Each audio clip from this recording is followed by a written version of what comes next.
Voy a tratar de resumir un poco acá los contenidos que vamos a abordar. Va a ser la presentación de instructor, las competencias adquiridas en el curso de descripción de contenidos, programación de clases, y luego ya vamos a partir directamente con lo que es la primera clase, que es sondajes y caricatas, principalmente enfocado en la descripción de suelo y todo lo que ello conlleva. Entonces, en primer lugar, la presentación ya fue abordada un poco.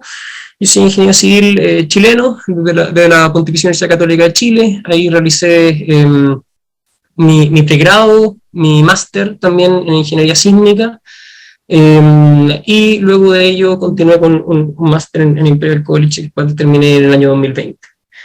Como experiencia profesional, cuento alrededor de 7 años, 6 de ellos enfocado netamente en lo que manejo de desechos mineros, pero principalmente siempre desde el punto de vista de la ingeniería geotécnica, y muy enfocado en todo lo que es mecánica de suelo, caracterizar un sitio y cómo utilizar todos esos parámetros que se obtienen en la caracterización del sitio, y toda esta caracterización de forma integral en modelos numéricos o modelos de sitio. Actualmente soy consultor geotécnico en SRK Consulting, que tiene al menos presencia importante en varios países de Sudamérica, que está en Chile, está en Perú también bien importante, está en Brasil, y también está en Colombia de forma incipiente. Y bueno, en otras partes del mundo, pero en Sudamérica se menciona esa, también está en Argentina, también se lo estaba olvidando. Soy profesor adjunto del Departamento de Ingeniería Estructural y Geotécnica, estuve el último 2 años dictando curso y probablemente vuelva ahora a dictar un curso este segundo semestre, al menos este primero no voy a estar. Mi línea de investigación enfocada principalmente a las teorías de desechos mineros, ingeniería geotécnica sísmica, como les comentaba, caracterización de sitio, modelación numérica, enfocada principalmente en análisis de deformación y de flujo, y el comportamiento parcialmente saturado de suelo. En estos 5 tópicos son los que más me muevo, principalmente.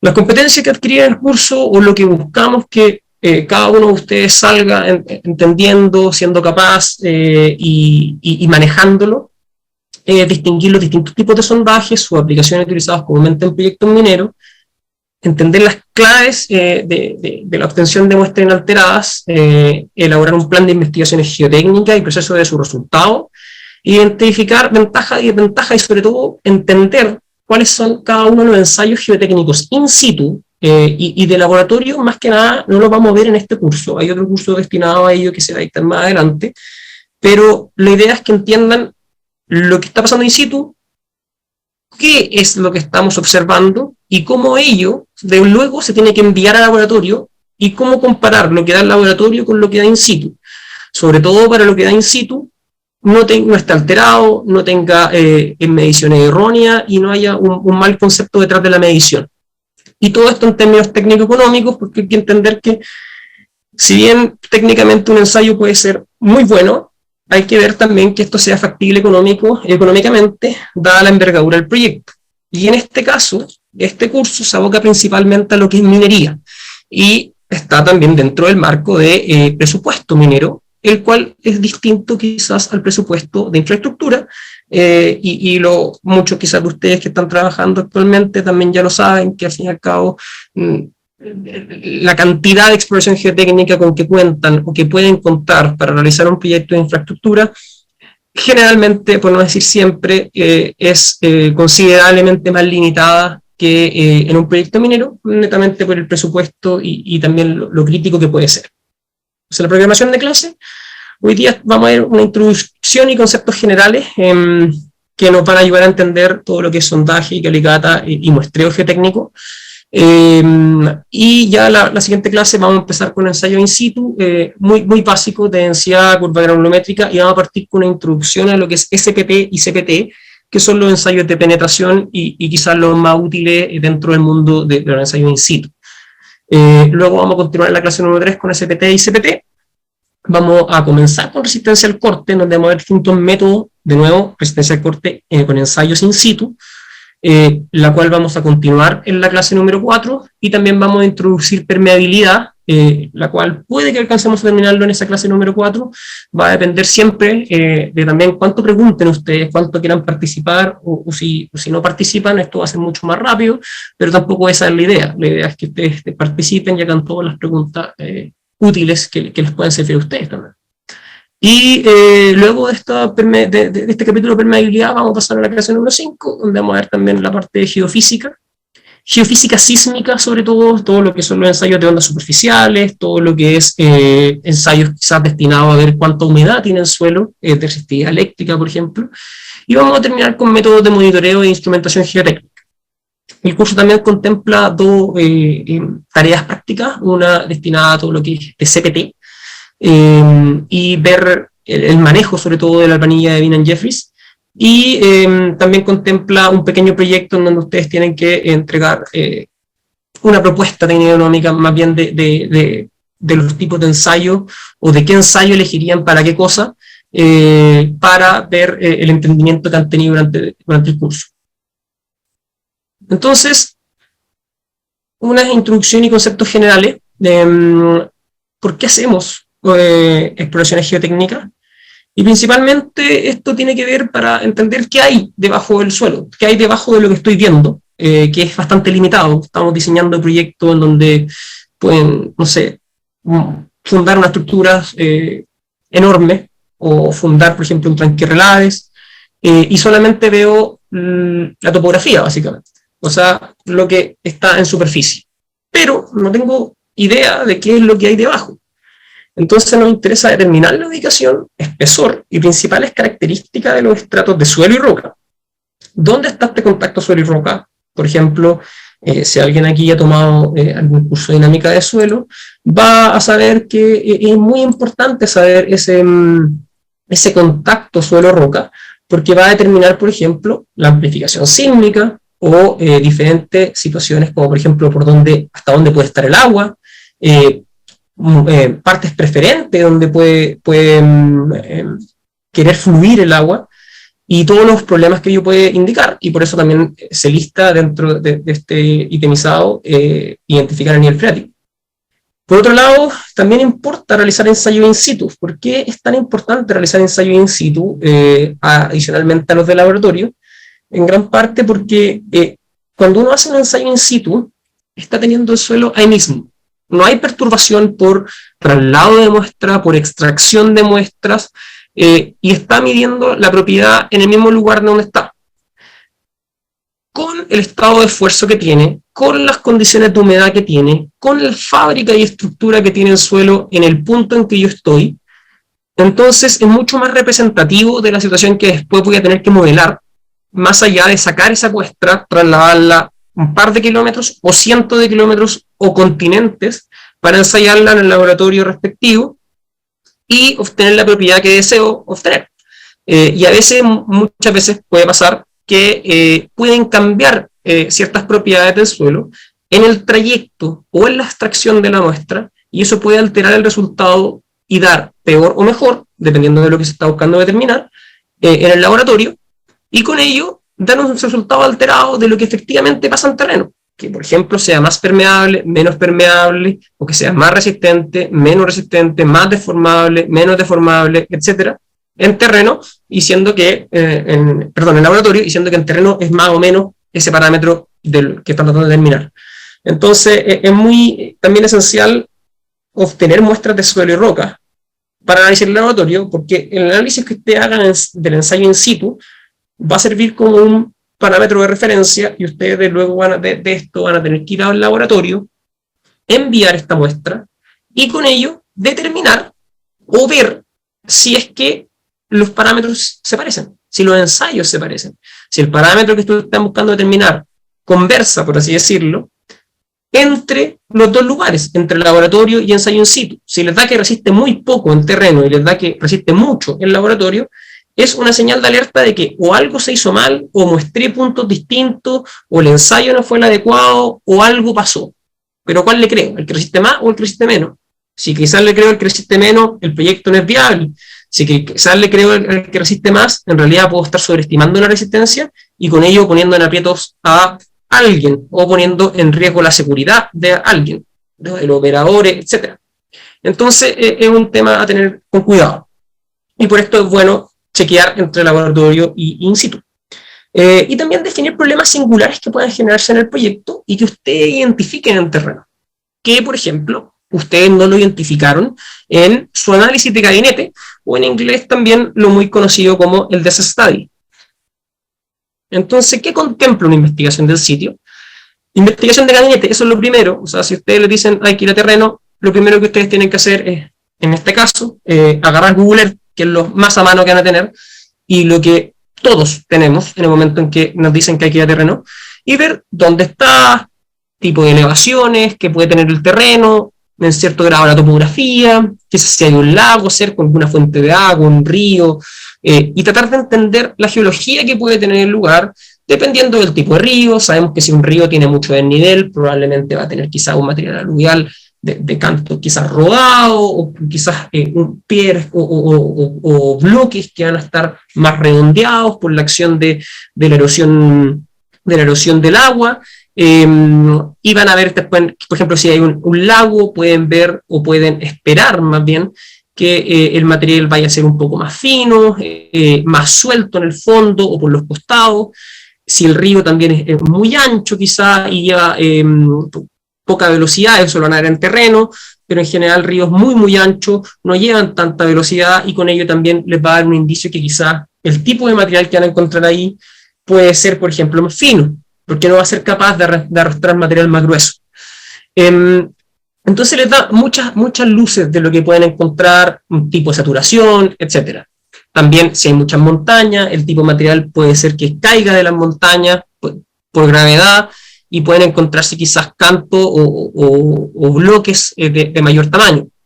Entonces, es una herramienta muy útil, y ya después lo tienen que, más que nada, contrastar y complementar con fotografías de terreno, si es que cuentan con ellas, pero no siempre es el caso, con curvas de nivel, lo cual es aún más complejo de contar, porque quiere decir que el cliente o alguien ya invirtió en ello y se lo está proporcionando. O sea, ya no es una investigación geotécnica probablemente novel o inicial.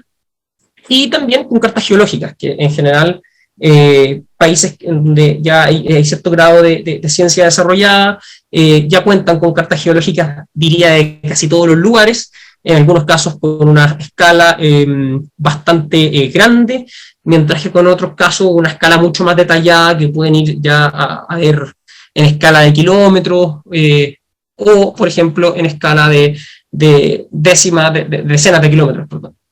Entonces, luego de esto, cuando uno ya tiene una idea de dónde va, qué es lo que hay, uno efectúa la visita a terreno, y en la visita a terreno la idea es poder dar un veredicto de qué es, cantidad de exploraciones superficiales, especificaciones de exploraciones superficiales, y también de quizás ensayos a realizar en estas exploraciones superficiales o profundas.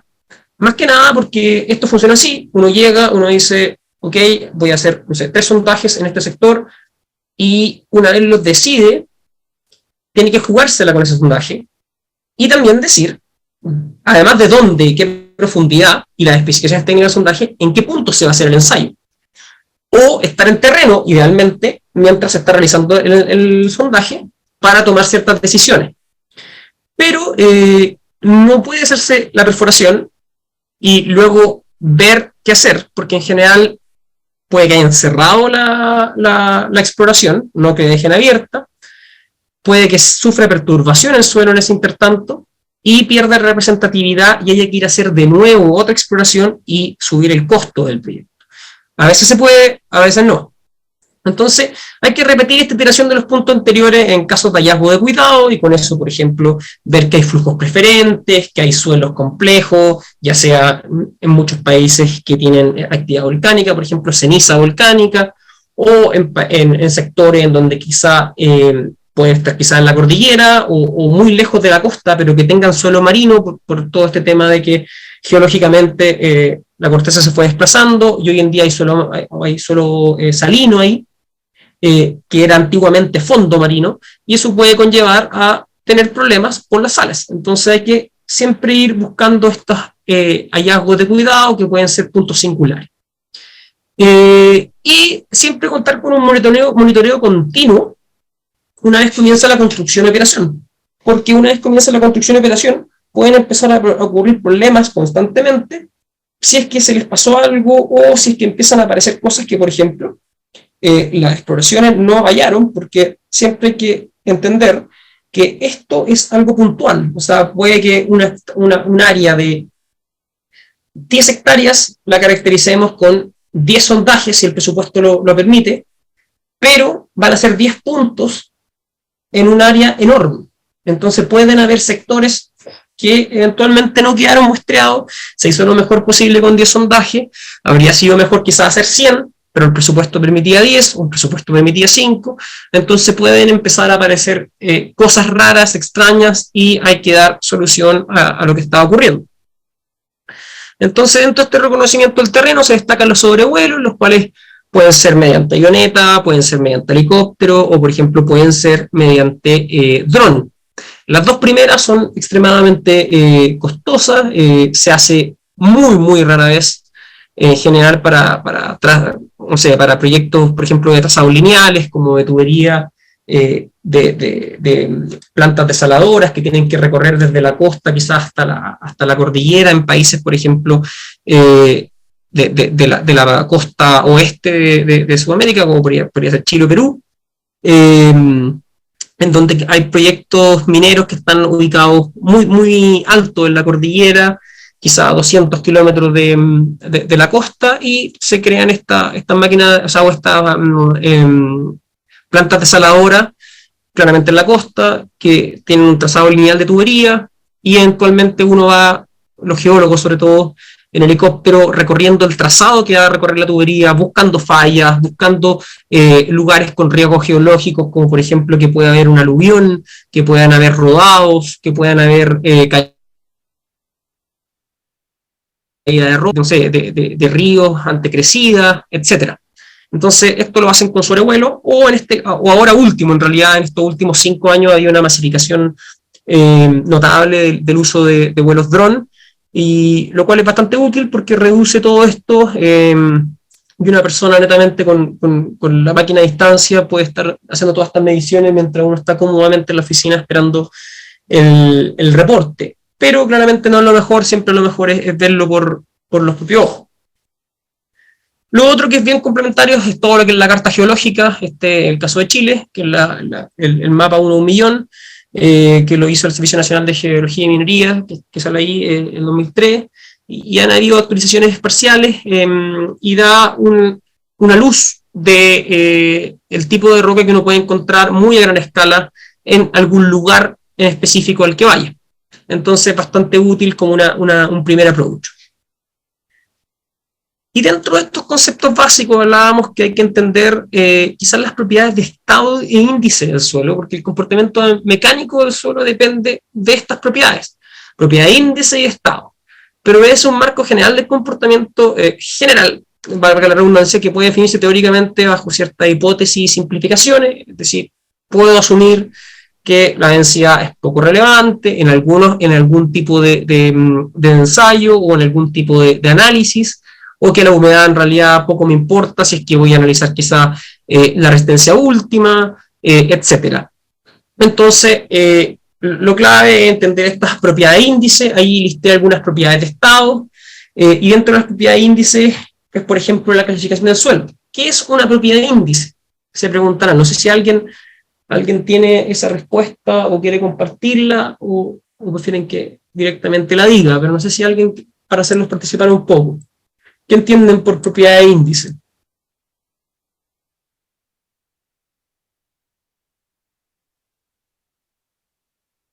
Más de 90 personas, ¿cómo no va a haber alguien que se atreva?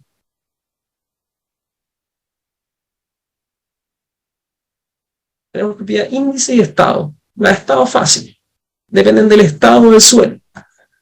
Entonces las propiedades índice son aquellas que no dependen del estado. Y la clasificación del suelo no depende del estado, porque la clasificación del suelo depende principalmente del tamaño de partículas, ¿ya? Y el tamaño de partículas no depende del estado en que esté. entonces va a ser básicamente constante si es que uno revuelve el suelo de un lado a otro, lo densifica, le echa más agua, lo que sea, las partículas y la forma de estas partículas no va a cambiar. Entonces se asume como una propiedad constante y por eso la calificación del suelo es una propiedad índice. Por ejemplo, la densidad máxima compactada seca es un valor que, dada la estructura del suelo en que tiene una granulometría, uno, si reordena estas partículas y lo lleva a su estado de máxima densidad, ese debería ser teóricamente un valor único. Ahora, que el ensayo de cierta variabilidad es otra cosa, pero es una limitación del ensayo. Teóricamente, debería ser un valor, dada la estructura del suelo, dado más bien la forma de las partículas y el tamaño de estas, si uno las reordena hasta llevarlo a su configuración con menor índice de vacío o con menor cantidad de huecos, debería llegar a una densidad máxima compactada seca que fuera un parámetro que no depende al fin y al cabo del estado del suelo, porque va básicamente a depender del tamaño y forma de las partículas. Otro, por ejemplo, el ángulo de fricción en estado crítico. Si uno roza las partículas del suelo a grandes deformaciones, a volumen constante, va a obtener un ángulo de fricción constante para el suelo, que no depende de su densidad, ni de su contenido de agua, y con ello su humedad, ni de nada más. ¿Ya? Entonces se habla de que el ángulo de fricción es una propiedad índice intrínseca del material, si es que lo vemos en estado crítico o a larga deformación. Y las propiedades de estado son fáciles, son las que están ahí arriba. Son, por ejemplo, densidad. ¿Ya? Depende básicamente en terreno, el mismo suelo, con la misma forma de partícula, con la misma cantidad de partículas, peso de partículas, etc. Si yo lo agarro o lo dejo en un lugar y voy a otro lugar, lo voy a encontrar con distintos estados, con distinta densidad, o con distinta humedad, o con resistencia al corte, por ejemplo, en los suelos finos, porque la resistencia al corte en los suelos finos depende en gran parte de su cementación o de sus fuerzas cohesivas. Y eso va a depender de la edad que el suelo lleva ahí, de quizás puede ser el contenido de agua, etcétera, pero depende del estado, ya que es la resistencia no drenada. Pero, o resistencia en este caso de forma cohesiva, que es contraria al ángulo de fricción, en este caso en estado crítico. Y otro caso es la humedad, ¿ya? Porque al fin y al cabo el contenido de humedad o la cantidad de agua que tenga el material en sus vacíos va a depender del lugar que se ubique. Si una arena yo la dejo cerca de la playa y esa misma arena yo la llevo a la cordillera y tiene la misma forma de partícula, la misma cantidad de partículas, el mismo tamaño de partículas, va a ser capaz de retener mayor o menor agua, más que retener, va a tener más o menos agua dependiendo de la humedad atmosférica, etcétera, y de las condiciones de donde se ubique. Entonces es una propiedad de estado, que depende del estado en donde quede. Y está además decir que también una de las propiedades de estado es el esfuerzo, el confinamiento que puede sentir el suelo debido a que está más profundo, más superficial, y al fin y al cabo nuevamente depende del estado. En este caso va a depender de la profundidad en donde yo saque esa muestra. ¿Ya? No sé si hay alguna duda hasta este punto.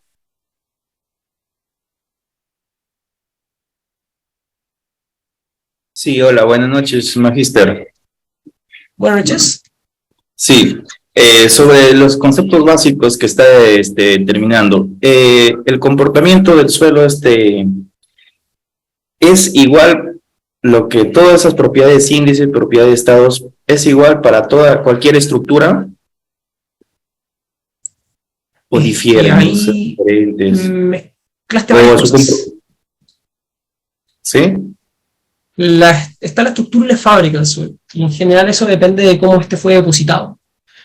Si fue depositado horizontalmente, si fue depositado hidráulicamente y los nexos que se van formando. Eso va, al fin y al cabo, determinar la fábrica y estructura del suelo. Cuando hablas de estructura, no sé si te refieres a eso o si estás apuntando a otra cosa. Claro, por ejemplo, si yo tengo un muro, por ejemplo, para un talud de una carretera, y quizás para una edificación, ¿existen las mismas propiedades de índice, la misma propiedad de estado o difieren? O sea, es que va a depender, porque al fin y al cabo, si tú asumes que está el mismo material, con la misma forma de partícula, con el mismo tamaño de partícula a lo largo de todo el eje del muro, las propiedades índices son las mismas, porque el suelo va a clasificar de la misma forma, su densidad máxima compactada seca va a ser la misma para todo el suelo que esté debajo del muro a lo largo de su alineamiento, el ángulo de fricción también lo va a hacer. Pero la densidad no. La densidad puede ser relativamente constante, como puede no serlo. Si tú la compactas, por ejemplo, la vas a llevar a un estado uniforme de densidad. Pero mientras la compactas, te vas a dar cuenta que quizás mientras va pasando el compactador, van a haber zonas que se van a asentar o hundir más que la otra. Va a haber un asentamiento relativo entre las zonas. Y eso te va a dar indicios, por ejemplo, de que eventualmente puedes estar en presencia de zonas en donde la densidad es más baja. Mientras que si se hunde menos, o se asienta menos, te va a dar indicios de que eventualmente esa zona está con una compacidad o básicamente con un menor índice de vacío, entonces las partículas se reacomodan menos porque tienen menos espacio para reacomodarse. Y eso es una propiedad de estado, porque depende del estado del suelo.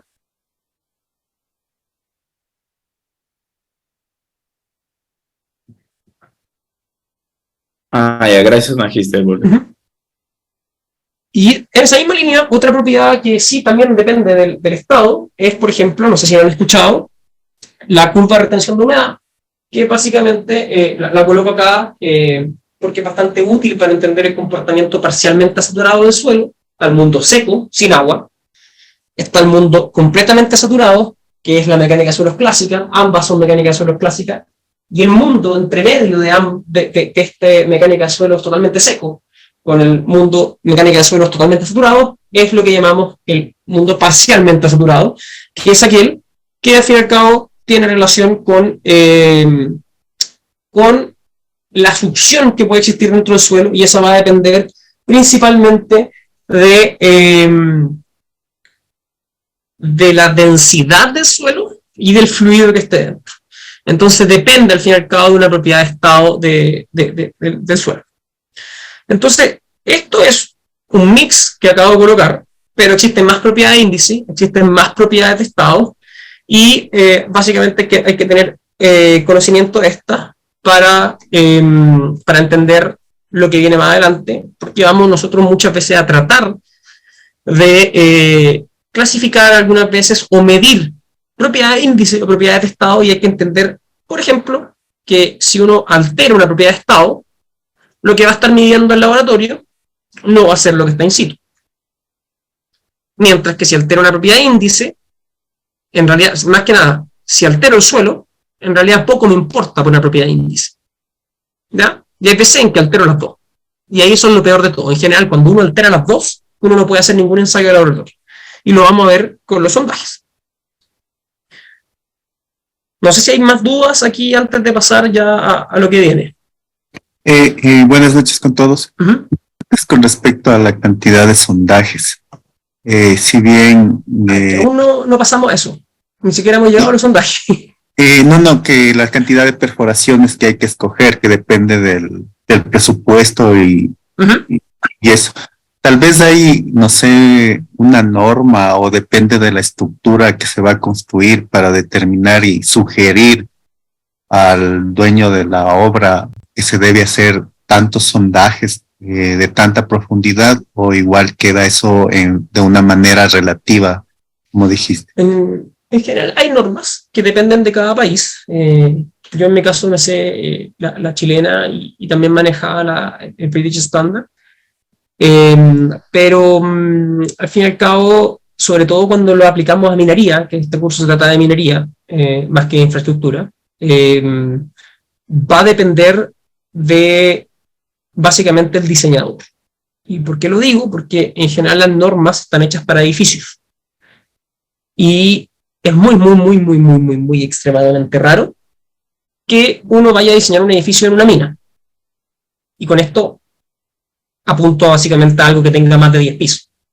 ¿Ya? Entonces, en general, quizás la estructura más grande que uno va a diseñar en términos de fundaciones van a ser las fundaciones quizás de un chancador, que son una máquina vibratoria de gran escala, y al fin y al cabo, es un poco estándar lo que uno busca, pero que ya lo vamos a ver en la parte de sondajes, por eso mencionaba que está adelantando un poco con los contenidos, porque viene la diapositivas que viene, que es sondajes, y ahí vamos a hablar tangencialmente de lo que es la profundidad. La cantidad también es muy variable, al fin y al cabo hay de nuevo normas que en general apuntan siempre a edificios, y la cantidad va a depender principalmente de el área a cubrir del edificio y también de las cargas.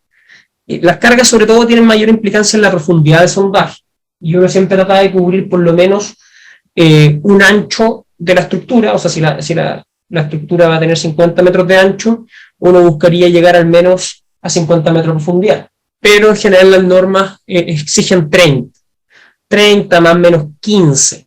¿Ya? O sea, es raro que se pida un sondaje de más de 40 metros para un proyecto de infraestructura. Pero en general en minería hay sondajes que muchas veces pueden llegar a más de 100 metros, pero no con fin geotécnico, sino con fin hidrogeológico, para ver planos preferentes de flujo de agua, probablemente fallas en la roca, pero que ya cuando nos metemos en roca perdemos un fin más geotécnico y nos metemos más a un fin hidrogeológico geomecánico. En términos de suelo, en general siempre nos van a importar los 30 primeros metros de suelo, eventualmente podemos llegar a los 40, y en general esos son los que tienen incidencia en, por ejemplo, la amplificación sísmica, eventualmente riesgo de liquefacción, por ejemplo, también riesgo de colapso o de hinchamiento, porque todos esos problemas, si llegan a ocurrir bajo 30 metros, tienen tanto confinamiento de suelo arriba que es muy poco probable que se vea en superficie. Si una arcilla expansiva se ubica a 40 metros, es muy poco probable que esa fuerza expansiva que haga o ese cambio de volumen que tenga los 40 metros de profundidad logre, por ejemplo, crear un desplazamiento o algo en superficie, porque va a tener que desplazar 30 metros de columna de suelo. Entonces, en general, eso es lo que uno trata de ver también con Calicat. No sé si responde a tu pregunta eso, pero lo vamos a ver un poquito más adelante. Aquí Cristian colocó que quería hacer una acotación. Profesor, ¿se escucha? ¿Sí se escucha? Sí. Bueno, buenas noches a todos. Buenas noches, profesor. No, quería hacer una acotación cortita. Lo que pasa es que me parece bien atingente lo que comentaba de la propiedad de índice del suelo, porque generalmente, bueno, yo estudié hace años atrás y en el aula se enseñaba como propiedad de índice algunas de las propiedades que usted menciona como estado. Y me parece bien hacer esa distinción porque queda incluso mucho más claro, por efecto académico encuentro yo. Por ejemplo, estaba viendo un libro donde decía la propiedad de índice, incluso la densidad la tenía como propiedad de índice, o en algún momento se nos enseñó así como propiedad de índice. Pero creo que la exposición lo deja más claro, así como dividiendo entre lo que no va a cambiar con lo que puede cambiar dependiendo de las condiciones de cómo está el suelo ahí, de confinamiento, si tiene más humedad o no humedad. Entonces, solamente quería eso comentar. Sí, o sea, eso igual depende, al fin y al cabo, también de los supuestos que uno haga detrás. Porque, por ejemplo, el ángulo de fricción, por eso fui explícito en colocarlo ahí.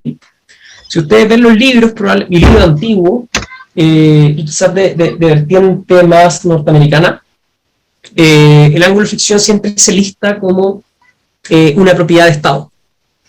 Porque hay un ángulo de fricción peak, y el ángulo de fricción o la razón de corte, que ya eso es más de ensayos de laboratorio o de trayectoria de esfuerzo, que no se ve en este curso, varía según el grado de formación o el porcentaje de formación. Pero si tú llevas el suelo a deformaciones excesivas, que en general suelen estar mayor al 20%, el suelo se estabiliza en su roce y se obtiene un ángulo de fricción en estado crítico. Y ese es constante para el tipo de suelo en estudio. Entonces, por eso lo coloco en propiedad de índice, porque al fin y al cabo depende de la forma y tamaño de las partículas. Claro. Pero no depende de su estado. Y el estado, y al fin y al cabo lo más importante es que en general el estado del suelo va a depender de la relación del índice de vacíos y qué hay dentro del índice de vacíos. Y dentro, más que el índice de vacíos, ¿qué hay en los vacíos? El índice de vacío es una medida. Entonces, si hay más vacíos, va a haber un índice de vacío más grande. Y si hay menos vacío, es porque el suelo está más denso. Entonces, al fin y al cabo, si la propiedad cambia el estado del suelo, es una propiedad de estado. Y si no lo cambia, es una propiedad de índice. Sí. No, me queda súper claro. Y qué bueno que haya hecho una acotación ese del ángulo de fricción en estado crítico, porque obviamente que el ángulo de fricción también varía dependiendo de las condiciones del suelo, va cambiando. Claro. Gracias, ¿no? Me queda súper claro. Excelente. Bueno, entonces vamos a pasar a exploraciones. Y en exploraciones, nuevamente, tenemos dos tipos de exploraciones, o más que dos tipos de exploraciones, dos vertientes de exploración. Por un lado tenemos las exploraciones superficiales, que apuntan a ver principalmente edificaciones... Magister, sí. buenas noches. Disculpa que lo corte. Mira, tuve problemas con la red y no pude escuchar bien la primera parte. No sé si me podría o repetir, ¿no? Esa parte de las propiedades, dos tipos de propiedades ha mencionado. No sé si me podría explicar, por favor. Lo voy a hacer muy, muy breve porque queda mucha clase todavía, y la clase está grabada también, pero lo voy a tratar de hacer lo más breve posible. Propiedad de índice es toda aquella que no depende del estado del suelo, de cómo tú lo encuentres en cierto lugar. Entonces, básicamente, tiene relación con tamaño y forma de las partículas.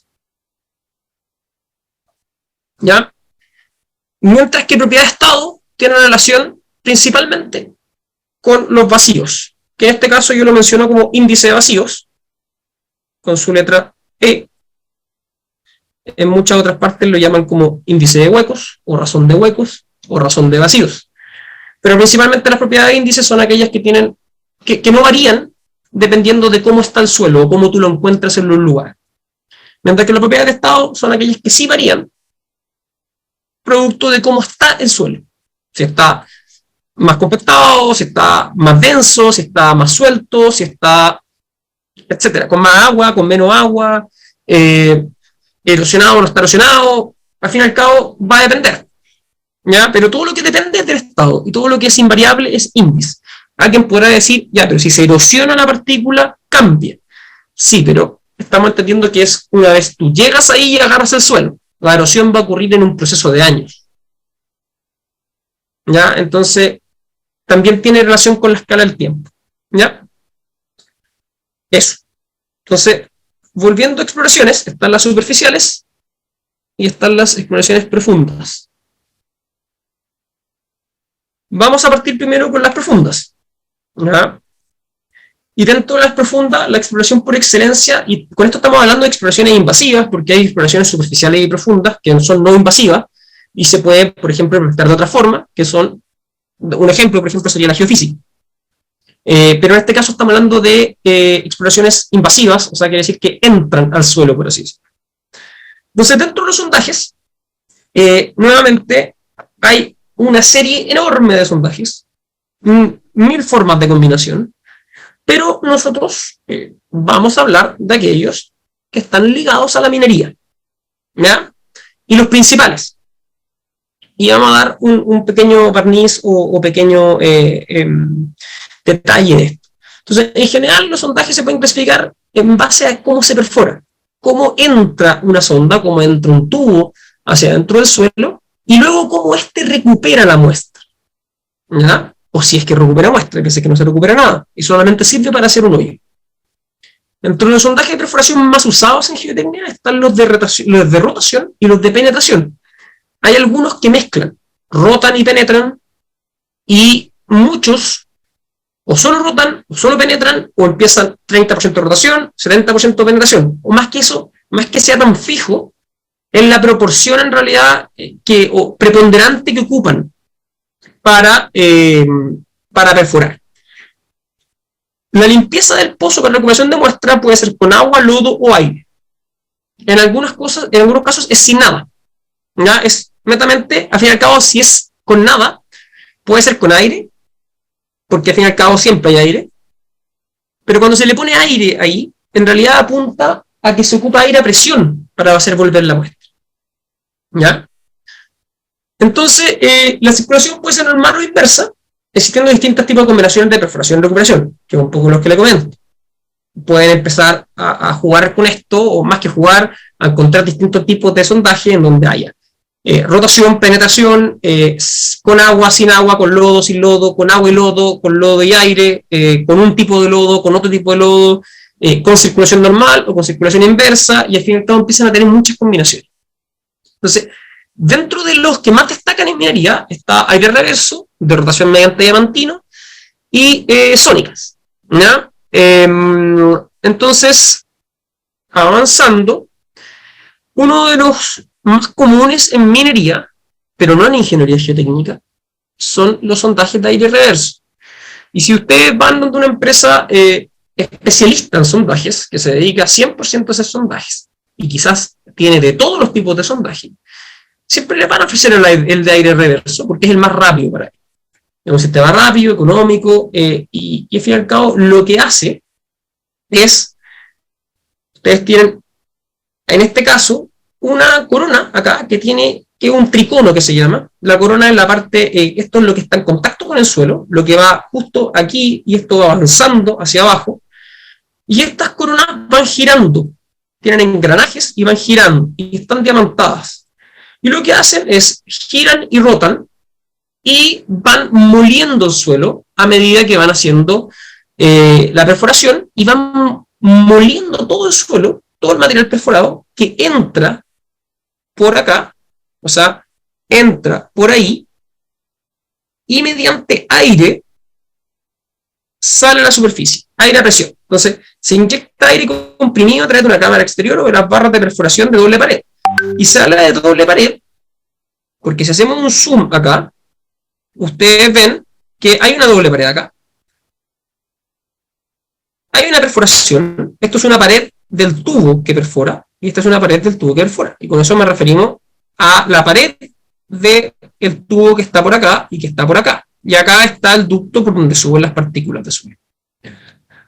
Por la izquierda está la pared o el casing del sondaje, ya que es el tubo exterior del sondaje. Entonces, básicamente estamos diciendo que de acá hay un tubo, por acá circula la muestra, y por acá afuera hay otro tubo de sondaje, que este es el que protege, y por acá está el suelo.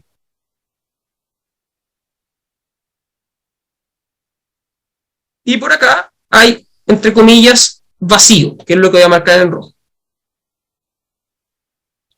Entonces, lo estoy explicando de forma bastante burda quizás, pero para que sea lo más gráfico posible. Entonces inyectan aire por este costado, aire a presión, aire comprimido, y viaja todo esto, sale por acá y trata de buscar la salida más fácil. Y la salida más fácil es que ingrese por acá y agarre toda la muestra que acaba de perforar con esta corona, y esta corona que acabo de marcar en rojo, que ahora de hecho lo voy a marcar en verde. Esta corona que está acá es esto que está acá.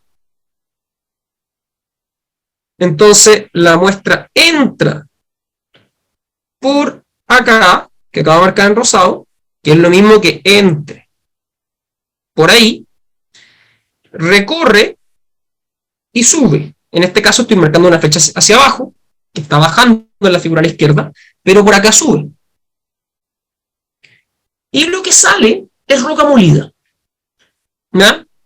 Netamente roca molida con un, no sé, diámetro partícula de menos de 1 centímetro, muchas veces es polvo, va a depender de qué tan fino sea el cabezal de la roca, perdón, de la corona, pero lo que en general está midiendo, o lo que está obteniendo, es polvo.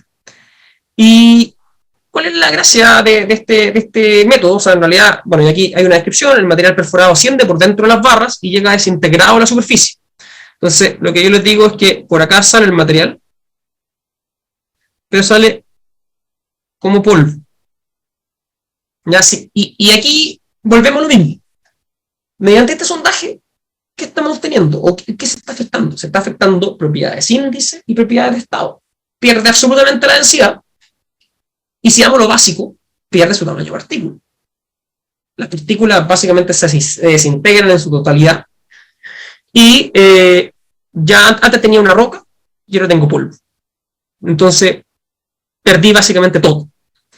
Pero, ¿qué gano? Por un lado, tengo el polvo y el polvo sigue manteniendo las características mineralógicas que tenían de antes. Entonces, por ejemplo, podría saber si tiene contenido mineral y puedo llevarlo a un laboratorio químico y ver si es que tiene algún contenido de cobre, de oro, de plata o de cualquier mineral que tenga algún valor económico y con ello encontrar quizás una beta o algún cuerpo o volumen mineral en profundidad. Por otro lado, también habilito un pozo, ¿ya? Porque al fin y al cabo estoy acá, como dice, estoy creando o haciendo un hoyo, una perforación en profundidad en la cual puedo, por ejemplo, si es de un diámetro relevante, puedo meter algún instrumento, por ejemplo un pozómetro, o algún instrumento para retirar agua del fondo de la excavación, si es que la hay, y con ello medir la calidad del agua de lo que hay abajo, su pH, su nivel de toxicidad, etc. Y me puede servir, por ejemplo, para monitoreo de agua subterránea, o para ver si hay alguna filtración, por ejemplo, de un tanque relave, pero no me sirve la recuperación de muestras, ¿ya? Para motivos geotécnicos. Acá, en este punto, si quieren ver en detalle cómo funciona, yo dejé el link ahí, si ustedes lo pinchan, lo va a llevar a un video en YouTube, en donde sale la explicación en detalle de cómo funciona este tipo de sonda. No sé si tienen alguna duda de lo que he mencionado en esta dos. Voy a continuar. Entonces, el sondaje por excelencia que más se utiliza diría que, no sé si en el mundo, pero sí en minería al menos, es el sondaje de rotación mediante corona diamantada. Y las coronas diamantadas están acá, son distintas coronas diamantadas, y básicamente se llaman coronas diamantadas porque justo aquí arriba, esos puntos que ven acá, estoy marcando con negro, pero lo marco con rojo, tienen pequeñas incrustaciones de diamante, que es el material más duro de la naturaleza, es el material que por definición raya lo que sea. En la escala de Mohs tiene grado de dureza 10. Nada es más duro que el diamante. Entonces, la gracia de poner estas incrustaciones de diamante es que es capaz de romper suelo duro o roca. Y este tipo de sondaje o de corona tiene la gran ventaja que va rotando en profundidad y el suelo va entrando por la cavidad. Usted en este momento la corona marca el exterior del sondaje, pero al interior hay diferentes cámaras o tuberías más pequeñas que van recibiendo el suelo y que entre medio de estas tuberías, por ejemplo, algunos habrán escuchado hablar de HQ3, y acá abajo aparece, pero el HQ en realidad es el diámetro, y el 3 es que tiene 3 barriles, un barril externo, un barril intermedio y otro barril, que al fin y al cabo son distintos tubos dentro del sondaje. En uno queda la muestra, entre lo otro va el fluido que ocupan, por ejemplo, para enfriar la corona, porque esta corona, al rotar, empieza a calentarse, ¿ya? Porque está haciendo mucho roce. Entonces necesita agua o algún tipo de fluido, muchas veces también se ponen aditivos, pero por otros motivos, y lo que hace es enfriar la corona y con ello no perder la corona. Con la corona me referimos a esto. Porque además tienen un costo súper elevado. En general, este tipo de sondaje, el metro lineal debe costar alrededor de 400, 500 dólares, entre 300 y 500 dólares. Ese es más o menos el costo de metro lineal. Mientras que el sondaje de aire reverso debe andar del orden de 150, 100 dólares, dependiendo de cuántos metros uno haga. Mientras más metros uno hace, puede ser más barato, y mientras menos hace, también pueden cobrar más, porque al fin y al cabo hay que movilizar la máquina, etc. Entonces, este sondaje es una corona diamantada que perfora y permite tener un testigo material, porque el material entra por esta cavidad.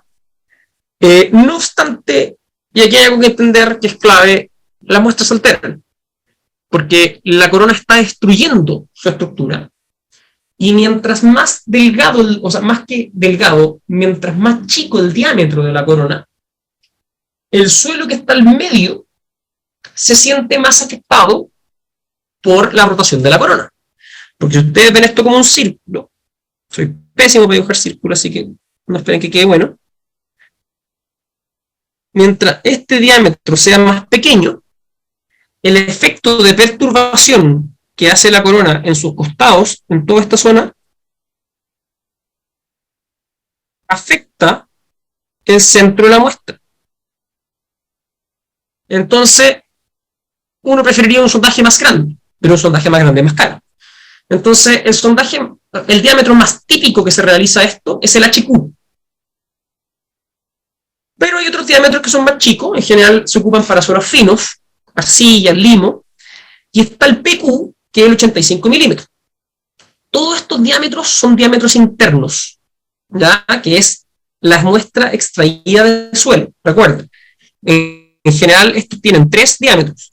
El diámetro externo, otro tubo que va por acá, y otro tubo que va por acá. Entonces son de triple cámara, ¿ya? Entonces, se ven muchas rayas ahí, pero al fin y al cabo lo que estoy tratando de decir es que hay 3 cámaras, ¿ya? Entonces, la perforación, o sea, el diámetro externo, que sería el de acá, es alrededor de un 50% más grande en general que el diámetro que estamos reportando acá, ¿ya? Que este es el diámetro, y al fin y al cabo, ¿por qué coloco esto y no el externo?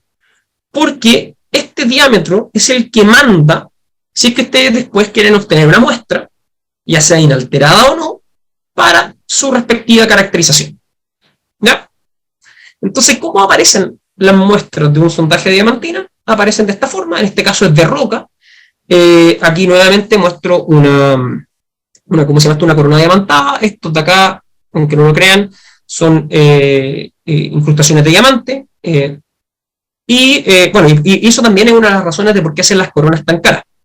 Y también hay que entender que todas estas coronas tienen una duración, no es que sean infinitas. En general duran 100 metros lineales de perforación y tienen que cambiarla, porque los diamantes se van desgastando, la corona en sí también se va calentando, y siempre es un elemento al final desechable.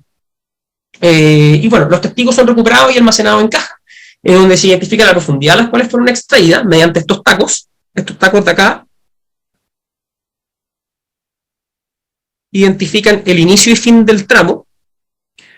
Y acá una clave es que nunca alteren la polaridad de la muestra. Y con eso me refiero a nunca si la muestra estaba así, en donde esto es, por ejemplo, 28 metros y esto es 29 metros, esto no puede quedar así. Si este es el inicio y este es el final, ustedes no pueden dejar inicio, perdón, lo dije igual que antes.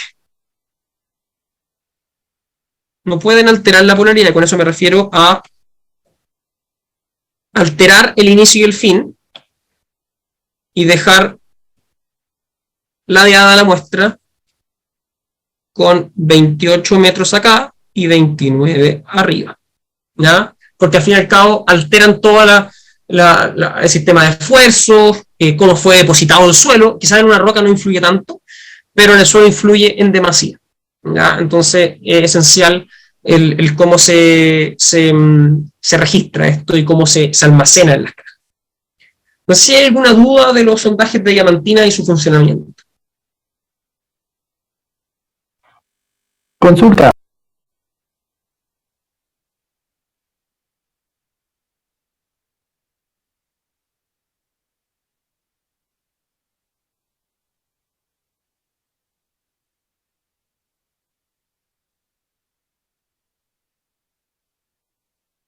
Bueno, contarte el cuento antes de tiempo. Ah, ya, Pero justo ya, viene en esta diapositiva. ya, perfecto, lo escucho. Tal como tú dices, uno de los grandes limitantes de utilizar sondajes de rotación es que la corona se calienta mucho. Y por ende hay que colocar algún sistema de enfriamiento, y este es por excelencia del agua, o algún aditivo. Entonces, tiempo atrás, hace ya un par de hartos años, la verdad, se creó este sistema de sondaje sónico, que lo que hace es vibrar la corona, una corona también diamantada, y al final es un sistema de perforación que emplea el uso de alta frecuencia, en general hasta 150 Hz, hay algunos que ahora están llegando a un pelín más alto, y se genera en superficie, mediante una cabeza sónica, usualmente montada en un equipo independiente. Estos son equipos grandes en general. Bueno, también hay equipos pequeños, pero tampoco le voy a hacer promoción, pero hay empresas, la empresa que inventó esto, o que creo que fue uno de los primeros en empezar a utilizarlo comercialmente más a gran escala, Borland Gear, y de hecho, si googlean, ellos tienen una buena explicación de cómo funciona este sistema, y en general son equipos grandes. Si uno está cerca del sondaje, uno siente la vibración. Igual es una vibración de alta frecuencia, y la gran ventaja de esta metodología es que no requiere de fluido para su perforación. En general es una perforación de percusión, pero de vibraciones de alta frecuencia. O sea, quiere decir que en general uno ni siquiera ve cómo está vibrando, pero lo siente, ¿ya? No es que suba y baje y uno vea la oscilación. Acá empieza esta corona a vibrar y empieza a perforar progresivamente el suelo, y por ende, al no usar agua, no contamina el suelo. Y cuando no contamina el suelo, nos referimos tanto a la parte medioambiental como también a contaminarlo con agua. Cambiar, entre comillas, el estado del agua, ¿ya? Pero sí cambia el porcentaje de saturación. Lo que no cambia es el contenido de humedad, ¿ya? El contenido de agua del suelo. Y ya vamos a hablar de eso. Y con ello también no tiene implicancias medioambientales, como les comentaba. Además, una excelente técnica para la toma de muestras de humedad, ¿ya? Porque no cambia el contenido de agua del suelo. Cuando el suelo es muy duro, se encuentra roca competente, el sistema puede ser complementado con rotación, por ejemplo, similar a los sondajes de diamantina, pero hay que tener siempre la observación que si se empieza a usar este método, puede existir el gran problema de que haya que ocupar agua porque hay que enfriar la rotación de la corona, ¿ya? Entonces, eso es un punto a tener en consideración, ¿ya? Últimamente este método es bastante utilizado. En general, yo al menos me ha tocado bastante participación con este tipo de sondaje. Por ejemplo, hay muchos proyectos hoy en día de reextracción de tranques de relaves que dejaron de operar hace 50 años, 30 años, 20 años, por ejemplo, y que dada la baja tecnología de extracción de mineral que había antes, o no digamos baja, no seamos malos con lo que había antes, sino que digamos que ahora es más eficiente, se puede recuperar aún más cobre o aún más mineral, oro, plata, lo que sea, con las nuevas tecnologías. Y dado que las leyes están bajando, se puede volver atractivo, volver a reprocesar relave antiguo, respecto a ir a sacar mineral y tener que hacer toda la perforación, tronadura, carguío, el PIP o los túneles, etc. Entonces, lo que se hace es, mediante este tipo de sondaje, entrar a los tanques de relave antiguo, a la cubeta, es decir, a los relaves, no al muro, hacer exploraciones con sondaje sónico, en suelo muy fino, fácil de perforar, que no requiere mucha complejidad. No agregamos agua, no hacemos reaccionar el agua con ácido que está dentro de la cubeta, y con más razón obtenemos muestras con humedad natural del reloj. Vamos a ver cuánta agua tiene, qué pH tiene esa agua, qué tan reactiva o tóxica puede estar, y también sirve para saber la mineralogía. Y salen las muestras perfectamente, y la recuperación es muy alta, y salen perfectas las muestras. Pero, digo, al vibrar la muestra producto de la alta frecuencia, uno la densifica y le hace perder toda su estructura y fábrica. Por ende, no podemos hacer un triaxial en esto. Tampoco podemos hacer ningún ensayo de resistencia al corte porque el estado se perdió completamente. Porque incluso hay estudios que demuestran que el sondaje sónico puede hacer licuar a baja escala, en el orden de alrededor de máximo 10 diámetros de perforación hacia abajo, el suelo circundante. Entonces, eventualmente, o sea, no es que eventualmente, ciertamente no sirve para ensayos de laboratorio que involucran propiedades de estado. Salvo la humedad. ¿Por qué? Porque yo saco el tubo de muestra e inmediatamente viene envasado y no se perdió nada de humedad. El agua viene, pero perfecta dentro de sus poros. Se coloca un plástico alrededor de este ensayo, o de esta muestra, se tapa en su extremo y se va al laboratorio. El tema está que si yo saco una muestra de eso y le quiero hacer densidad, los poros se reacomodaron y el agua puede haber salido o entrado a otros poros. Entonces la densidad se perdió. Y la saturación también va a haber aumentado, porque al fin y al cabo la saturación se mide agua presente en los poros. Pero lo que sí sabemos es la humedad. Y con ello podemos hacer relaciones con ¿cómo se llama esto? Con el porcentaje de saturación que contenía ¿cómo se llama esto? Los relaves. En general, cuando un relave tiene más de 25-30% de humedad, ya se habla que está casi 100% saturado, o si no, 90% saturado, que para efectos prácticos es saturado. Ya. No sé si hay alguien que tiene alguna duda previo ya a partir con la segunda parte, que es descripción de suelo y muestra inalterada. Profesor, entonces con lo que usted acaba de comentar, en el sistema convencional de muestreo por sondaje, sería un error incluso en indicar la humedad. No es muy cierto el valor de humedad. No, o sea, es un parámetro que te va a dar, pero que no te va a servir de nada. Es claro, como que en el sónico. Es como que en el sónico tu pida va a ser una densidad. Ya, perfecto. O sea, te va a dar el parámetro igual, pero sí, claro, es representativo de nada. Claro. Es que eso siempre me pregunté, porque vi algunos datos logueados de sondaje, y algunos colegas indican la densidad. Yo digo, pero esa densidad es muy falsa. Entonces, siempre me llamó la atención eso. Ya, qué bueno que nos haya aclarado, profesor. Vale. Muchas gracias. Vale. Entonces, una vez sale, bueno, aquí estamos mostrando lo que es sondajes de diamantina, y está, disculpen, alguien tenía levantada la mano, Zulema, creo. Sí, buenas noches, profesor. Yo tenía una consulta. La perforación sónica, en todo caso, no sé si entendí mal. Me está disturbando la muestra en el sentido cuando dijo que no podemos sacar muestras totalmente inalteradas. ¿Eso quiere decir que si yo quiero hacer un Shelby no podría? ¿O si es que puedo, porque básicamente el Shelby va a entrar en una zona donde no ha llegado todavía la perforación sónica? Sí puedes. La respuesta es sí puedes. Pero, lo vamos a ver un poquito más adelante, pero es buena tu pregunta en este momento. No sé si todos saben lo que es un Shelby, pero un muestreador de muestra inalterada, de pared delgada. Cuando tú hincas el Shelby vas a tener que ir más bajo. Entonces yo te dije que alteraba alrededor de 10 diámetros. Entonces si tú perforas, supongamos que si tu muestra es de 10 centímetros de diámetro, deberías ir a buscar una muestra 1 metro más abajo de donde terminaste el sondaje.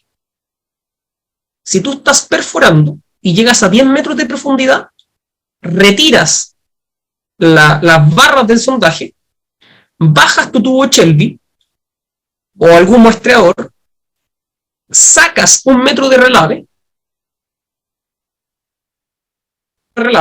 lo descartas y vuelves a meter otro Shelby 1 metro más abajo de donde termina la perforación y ahí sacas la muestra. Ok. Me entendí. Con eso evitas la perturbación. Entonces, Perfecto. volviendo para alcanzar a terminar la clase, acá tenemos un sondaje de roca. Si es de suelo, nosotros tenemos que hacer una descripción visual de esto, un logueo en terreno, y ese logueo en general viene dado por una descripción netamente visual, que en la medida que tengan más o menos experiencia haciendo esto, van a poder dar una mejor descripción del suelo. En general, la simbología está asociada a esto. Uno describe una arcilla y la simbología asociada a la arcilla es esta de aquí a la izquierda. Esta para el limo, para la arena, para la grava y para roca no clasificada. Con roca no clasificada es decir roca nomás, a secas. No si es roca ígnea, sedimentaria, si es ígnea extrusiva, intrusiva. No nos metemos ahí. Eso lo va a decir quizá ya el geólogo cuando haga quizá un análisis químico, o lo puede decir ahí mismo también, perdón, más que químico, visual. Si el geólogo está logueando el sondaje, lo va a decir inmediatamente, pero al fin y al cabo, si alguien que no tenga experiencia viendo qué tipo de roca es, puede decir roca y no tiene por qué darle el apellido. Lo que sí, tampoco la idea es que dibujen esto en terreno. Esto se hace en general ya en gabinete cuando uno vuelve a la oficina, y uno empieza a asignar todo esto visualmente y muy cualitativamente y con un rango de error no menor, si es arcilla, si es limo, si es arena o si es grava. Eso como primera cosa. Y si es suelo vegetal, el suelo vegetal, ¿cómo lo pueden ver? ¿O cómo pueden entender que es suelo vegetal? Principalmente por un mal olor o por presencia de arcilla. Perdón, de raíces. ¿Ya? Si hay raíces, en general uno habla de suelo vegetal. Por otro lado, uno parte con esto, el nombre. O sea, uno empieza a poner, si son bolones, pueden ser bloques o bolones. ¿Y qué es lo que define esto? Si son superiores a 3 pulgadas de diámetro. Entonces uno siempre tiene que andar con una regla o wincha de medir. Y gravas, arena, limo, arcilla u orgánico. Esa es la primera que uno tiene que darle el nombre.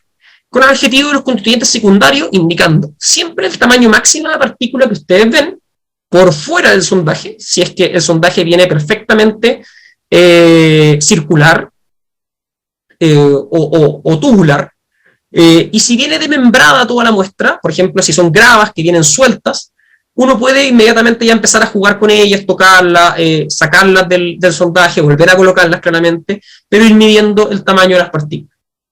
En el caso que esta sea superior a 3 pulgadas, indicar el porcentaje estimado de bolones, o sea, de decir, ¿cómo se llama esto? Tramo contempla un 60% de bloques. Y lo van a identificar porque generalmente van a ver que el sondaje, si atraviesa un bolón de 3 pulgadas, esas 3 pulgadas no van a aparecer en el sondaje, salvo que aparezcan de forma vertical, y van a verlo como un tramo perfectamente tubular de roca cortada por la mitad. Y van a ver que es un bolón, porque al fin y al cabo el sondaje pasó por ese bolón o ese bloque y sacó un trozo o un tramo de esa roca enorme, y por los lados quedó toda la roca intacta. Entonces van a identificar inmediatamente eso.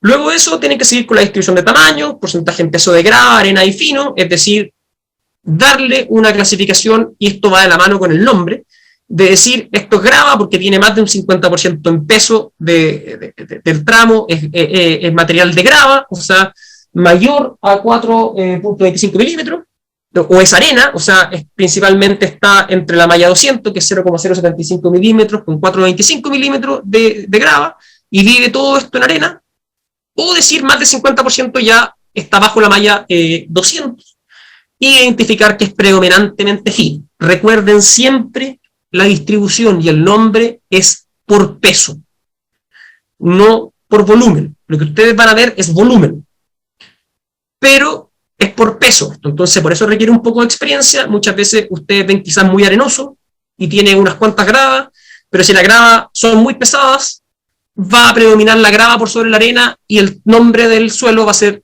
grava arenosa en vez de arena gravosa, ¿ya? Luego el color, olor, humedad, y aquí ojo con la humedad, porque si el sondaje, nuevamente como decía su compañero, si el sondaje utiliza agua o algún tipo de aditivo para la extracción de la muestra, va a estar contaminado con un agua, entre comillas, falsa. Compacidad natural, si es densa o suelto, eso es para suelos gruesos. Si el suelo es fino, uno no habla de compacidad, sino que uno habla de consistencia, ¿ya? Blanda, media, firme, muy firme o dura.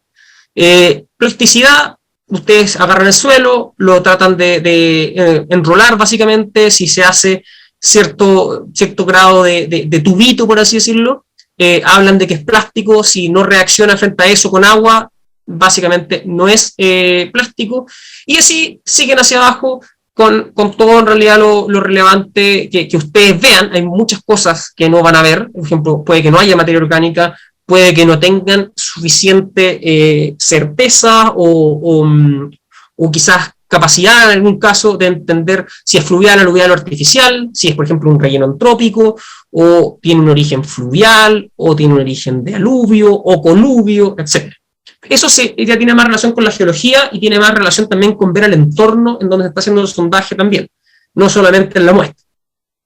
Entonces, esto como descripción visual de suelo y aplica tanto para calicatas como sondajes, ¿ya? Pero lo coloco acá para hacer el link inmediatamente con los sondajes. Con esto pasamos a un tema que también es muy relevante, que tiene que ver con la toma de muestra inalterada en sondaje, que es lo que también preguntaba su compañera, y hay que partir siendo claro con que la muestra 100% inalterada no existe. Es imposible. Siempre va a haber un grado de alteración. Pero lo que nosotros podemos hacer, o está en nuestras manos, es buscar la forma de alterarla lo menos posible. Que con ello la muestra sea lo más representativa. Roguemos que sea lo más representativa de la condición en terreno. Eso sí podemos hacer. ¿Y qué representativa de qué? Principalmente de esfuerzo, humedad y densidad. Esfuerzo, sobre todo si es que vamos a hacer ensayos de resistencia. Humedad, muy relevante. Humedad y densidad, sobre todo si es que vamos a hacer ensayos, por ejemplo, de permeabilidad, aunque esfuerzos también, porque el esfuerzo o el confinamiento incide mucho en la permeabilidad, porque la permeabilidad también depende del confinamiento. Entonces, este proceso de la obtención de la muestra inalterada depende de la perforación, del muestreo y la conservación de la muestra. O sea, ¿cómo yo llego al punto en que quiero sacar la muestra? ¿Cómo tomo la muestra? ¿Cómo saco la muestra? Y una vez la tengo afuera en superficie, ¿cómo la llevo al laboratorio? Y una vez llega al laboratorio, ¿cómo la almaceno hasta que la testeo? Y obtener mi resultado. O sea, es un proceso largo. Y digo todo esto porque muchas veces puede ocurrir 1 o 2 meses hasta que llegue a ser testeada. Hay métodos o ensayos de laboratorio que no están en Sudamérica. Y entonces puede ocurrir que ustedes tomen la muestra, la saquen del lugar donde estaba, 20 metros de profundidad, por ejemplo, y vean que van a tener que esperar porque hay que mandarla en avión a otro lugar. Entonces van a tener que esperar 5 días. Hay que almacenar. Después hay que mandarla al aeropuerto. Si la mandan en un carrier, puede sufrir daño. Si la llevan ustedes y la cuidan con mucho, mucho, mucho amor, pueden eventualmente hacer que sufra el menor daño posible. Pero después ustedes no saben cómo salir en el avión, si va a perder humedad, igual eso ustedes pueden tratar de intentar sellarla, y después llegar al otro laboratorio, y ustedes tampoco saben cuánta gente ya mandó ensayos a ese laboratorio, y pueden eventualmente que tengan que esperar hasta que el equipo esté disponible para que ustedes lo usen. Entonces hay muchas fuentes de error que pueden llevar a que esto pierda humedad, pierda su estado de esfuerzo, se golpee la muestra, y el proceso perfecto no va a existir, pero sí podemos intentar hacerlo lo menos disturbado posible.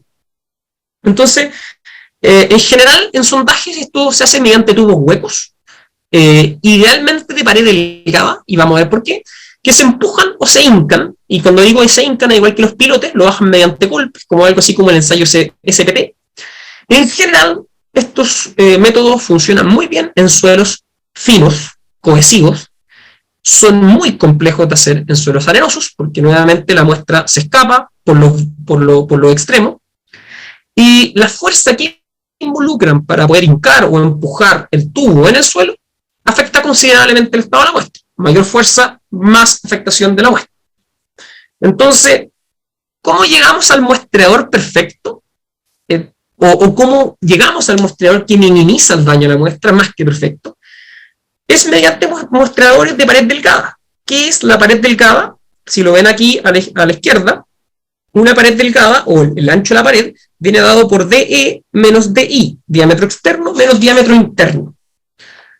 Y existe una medida que se llama la relación de área, ¿ya? Que es la que está a la izquierda, que al final es el diámetro externo al cuadrado menos el diámetro interno al cuadrado dividido en el diámetro interno al cuadrado.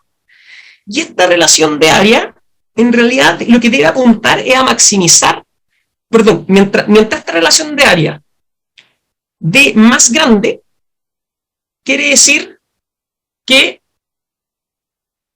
la muestra se va a perturbar lo menos posible. O sea, hay que tratar de maximizar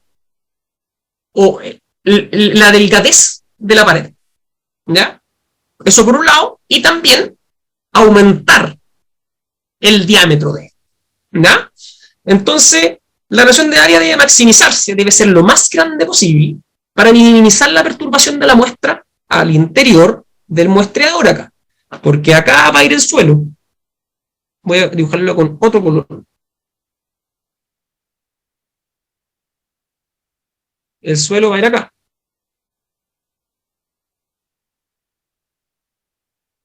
Todo esto que está en azul va a ser el suelo.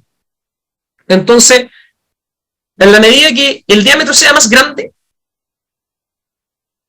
el efecto de la pared influye menos con el centro de la muestra. Y en la medida que la pared sea más delgada, influye menos con el diámetro con el centro de la muestra. El problema es que si la pared es muy delgada, de hecho estos muestreadores se llaman muestreadores de pared delgada, empieza a pasar que se pueden pueden dañar el muestreador. Porque en la medida que lo van hincando, si la pared es muy delgada, tienen un problema estructural de que, por ejemplo, puede haber pandeo. Y eventualmente la estructura o el elemento estructural de aluminio, acero, lo que sea, puede sufrir daño y eventualmente doblarse o pandearse, más bien dicho técnicamente. Y ocurre algo similar si es que la relación de espacio interior debe maximizarse para minimizar la perturbación, pero esto nuevamente vuelve el muestreador propenso a dañarse. Si ustedes lo hacen muy ancho y de una pared muy delgada, tiene muy poca área para resistir el esfuerzo de hincado. Entonces se puede dañar.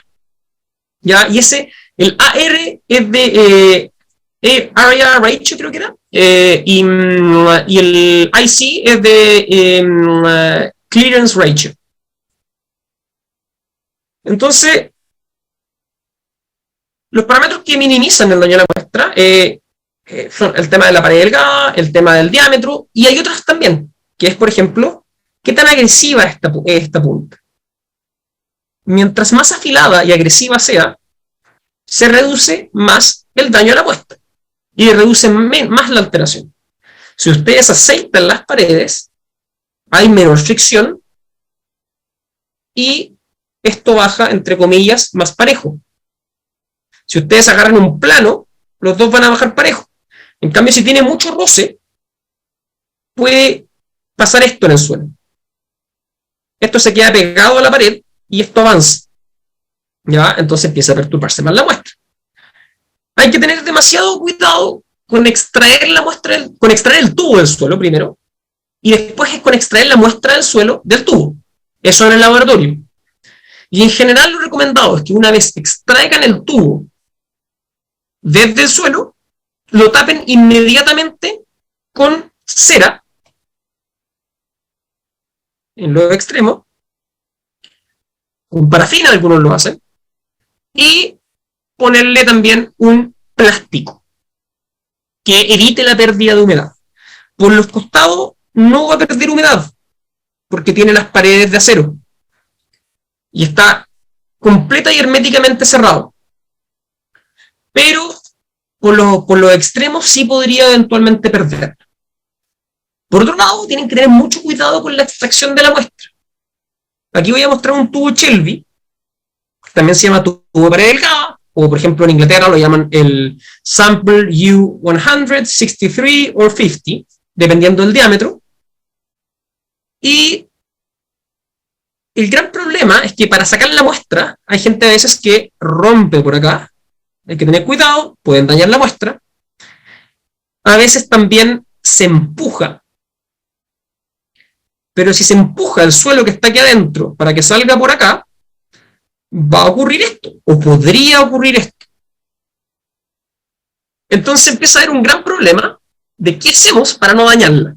Y eso es un arte. No hay una respuesta definitiva, simple y sencilla. Va a depender mucho, al fin y al cabo, de la persona que esté en el laboratorio, de cómo lo hace. Y estamos entregados ahí. Más allá de dar una recomendación, esa persona es la que lo hace. Entonces, este es el muestreador. Como pueden ver, acá están los extremos que les digo agresivos. Son muy, muy delgadas la pared acá, pero luego retoma un espesor mayor hacia atrás. Y este es el más utilizado para tomar muestras inalteradas. No sé si hay alguna duda en este momento.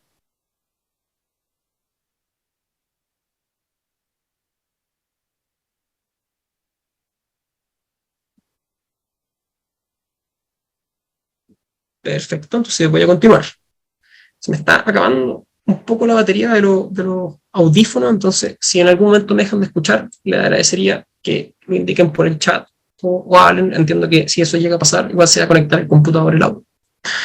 Entonces, volviendo a la extracción de núcleos de suelo o de roca, cuando aparece la roca, ustedes pueden medir cualitativamente y rápidamente la calidad de la roca. Eric, cuando comentas de si son elementos fungibles, no sé a qué te refieres con fungibles.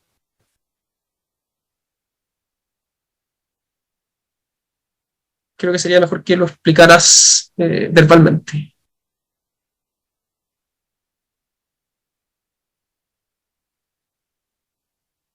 Respuesta a la pregunta de André en Facebook, en mi experiencia el tubo Shelby es lo mejor, por lejos. No tengo experiencia con otro tipo de muestreador que dé resultados satisfactorios en sondajes, pero en Calicata sí, y lo voy a conversar en un par de slides más.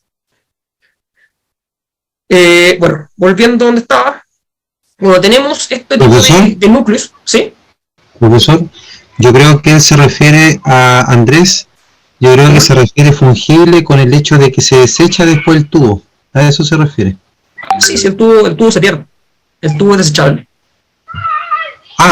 Eso le aprovecho de preguntar. ¿El Shelby se pierde entonces el tubo? Sí, se pierde. Porque no hay... O sea, salvo que... Es que en realidad se pierde completamente, porque en el momento en que la máquina... Bueno, de partida, la empresa sondajista lo cobra. Entonces, uno es dueño del Shelby. No es que la empresa sondajista te lo presta. Ya, y tienes que volverse. Voy a preguntar, pero no creo que lo pierdan. Conociendo la empresa. Entonces, es que lo tienen que perder, porque como si hay veces que pueden sacar la muestra cortándolo, hay veces que no, pero si te das cuenta, tú dejas la muestra en la empresa del laboratorio y no necesariamente te lo va a devolver. Queda ahí tirado. Puede ir a recuperarlo, pero en general, si te das cuenta también, todo el extremo de la pared delgada al fin y al cabo se daña con la compresión. Entonces no sería útil volver a reutilizarlo. Entonces, eso con la extracción, y necesito avanzar, si no, la clase no va a terminar. Entonces, sí, una consulta cortita, y que ya mencionó el tema del muestreador. Yo tenía entendido que la cuchara partida también es un muestreador. También se considera un muestreador. Sí, pero en general, nuevamente, si volvemos al tipo de muestreadores, ninguna de esas tipos de cuchara partida te refiere al SPT. ¿El SPT, sí? Ya, pero no te da una muestra inalterada. Ya. Y la sección se llama obtención de muestra inalterada. Entonces, por ejemplo, esto que estamos mostrando acá, ya también estamos obteniendo una muestra. En sí, el sondaje de diamantina también es un muestreador. El tema es qué tipo de muestra me da. Ya, perfecto. Y me da una muestra en donde yo puedo obtener parámetro índice, pero no estado. Ya, Yo le puedo perfecto. hacer granulometría al core del sondaje, pero no le puedo hacer ensayos de densidad, de humedad, de resistencia, porque está alterado. Ujú. Entonces, volviendo al tema del logueo del sondaje, cuando ustedes obtienen el testigo de roca, esto es en roca, se puede obtener rápidamente con una medida cualitativa de la calidad mecánica de la roca. Y esta medida se puede obtener mediante contar tramos de 10 centímetros o más que hayan presentes en el tramo de roca sacado en el sondaje. Y con el tramo me refiero a la barra de sondajes que extrae la roca. Este es un procedimiento normado, no es un procedimiento que se le ocurrió a alguien y que lo utiliza en ciertos países, sino que es ampliamente utilizado en el mundo. Está mediante la STM de 6032. Y al fin y al cabo, uno mide los tramos de 10 centímetros de largo en un tramo perforado y son tramos que están intactos, entre comillas. Entonces, aquí hay un ejemplo de cómo se calcula. La sumatoria de tres de longitud mayor a 10 centímetros, dividir la longitud total del tramo por 100%, aquí está una suma. Si se dan cuenta, acá solo se suman los tramos que tienen mayor a, ¿cómo se llama esto?, a 10 centímetros. Obviamente aquí se suman los ceros también, pero si este fuera un 5, no se considera en la suma, se consideraría un 0 también, ¿sí? Y al fin y al cabo, aquí da un porcentaje de 59%, lo cual es una roca regular, ¿ya? Y esta es la escala. Entonces, ¿cómo considerar estos tramos de roca? Esta es la forma correcta, o sea, aquí está, es al fin y al cabo una forma promedio, desde el extremo, esto es una fractura, por ejemplo, y aquí considero la mitad de la cara, no entera, no inferior, ¿ya? Entonces, este es el mismo tramo para las tres muestras, pero esta es la forma correcta de medir la longitud del tramo, más que la longitud del tramo, la longitud del testigo de roca. Por otro lado, esta muestra otra también ejemplo, en donde muestra formas incorrectas, que son estas dos del medio, y aquí está la forma correcta de medir la longitud de este tramo. Y acá también, perdón, les dejé un pequeño ejercicio, obviamente con la respuesta, para que también lo puedan ver. Al final, más que nada, es un ejemplo. Y sí, se calcula la base media, que es efectivamente lo que sale acá, que es el punto medio en altitud, no el más bajo, no el más alto, el promedio, ¿ya? Y aquí, por ejemplo, hay ¿cómo se llama esto?, tramos que tienen 8 centímetros, otros que tienen 10, el de 10 no se considera porque tiene que ser mayor, ¿cómo se llama esto?, a 10. Entonces, acá no hay de 10, y puse justamente el de 10 acá, para mostrar que ese tramo no entra porque es mayor a 10. Y aquí están todos los tramos que son mayores a 10 y se considera el largo del tramo, ¿ya? Y el tramo es variable, entonces hay cierta, ¿cómo se llama esto? Que no sé cómo decirlo, pero es más que nada buenas prácticas, que la idea es que el RQE se mida por tramos constantes, o sea, no es la idea agarrar un tramo de 2 metros entre los primeros 2 metros, después uno de 1, después uno de no sé, 80 centímetros, después otro de 1,80, porque al fin y al cabo va dando una medida muy variable. La idea en general es que sea de 1 metro el tramo, y de no más de 1,5, ¿ya? Eso es como una buena recomendación, y de hecho acá dejé la recomendación. Se recomienda utilizar tramos similares a lo largo del sondaje y no superior a 1,5 metros, y justamente coloco esto porque este ejemplo tiene 2 metros. Entonces también es un ejemplo de que se puede hacer, pero no es la idea. Una buena práctica diría que el tramo máximo sería de 1,5 metros. Y en general la idea es que los tramos sean constantes a lo largo del sondaje. Entonces, respecto al RQE, puede no ser un buen indicador de la calidad del macizo rocoso, porque al fin y al cabo estamos haciendo un sondaje y con esto estamos dando una aceleración de qué tan buena o mala es la roca. Y con esto estamos hablando de un macizo rocoso, no solamente de la roca que estamos viendo. Entonces, fracturas cada 0,1 metros, por ejemplo, si mido, llamemos 10,1 centímetros de longitud, me va a dar un 100%, y si tengo fracturas cada 5 metros, también va a tener el mismo RQD, porque el tramo va a ser básicamente intacto en su totalidad. Entonces, no hay variación. Entonces, parece ser no un buen método para calificar la calidad de la roca. Y existen otras metodologías de clasificación que incorporan más variables, pero requieren mayor conocimiento técnico y sobre todo mayor experiencia, que en este curso solo se mencionan, y son el RMR y el GSI. ¿Y por qué eso solo se mencionan? Porque al fin y al cabo tienen que ver mucho con la geomecánica y tienen que ver con muchos aspectos que sería irresponsable verlo acá, porque al fin y al cabo lo vamos a abordar muy tangencialmente. Y el primer método, el método de Beniaski, que, bueno, ahí lo coloqué como el 73, pero en realidad es el 76, hay una equivocación, y se hizo en el 76 y 89, porque tiene una modificación, y se desarrolló para estimar la fortificación de túneles en función de la resistencia uniaxial de rocas. El RQD, esto sería como un ensayo, no es triaxial, sino que es solamente de compresión en el eje vertical de la roca. Este es el RQD, el que acabamos de terminar arriba, el espaciamiento de la fractura, la condición de esta, la condición del agua y la orientación de las discontinuidades de la fractura. Y por otro lado está el GSI, que diría que es el más utilizado para proyectos geomecánicos, y se determina con base en condición de las discontinuidades, las propiedades de la pieza de la roca intacta, que en gran parte está ligada a la resistencia uniaxial de la roca, la libertad de las piezas para rotar y deslizar bajo un estado de esfuerzos, y forma de las piezas de roca intacta. ¿Ya? Si es muy angular, si tiene sinuosidad, si son discontinuidades planas, etc.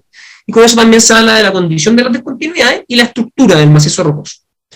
No obstante, el GSI no considera directamente el efecto del agua, lo considera de otra forma. Entonces, son distintos métodos.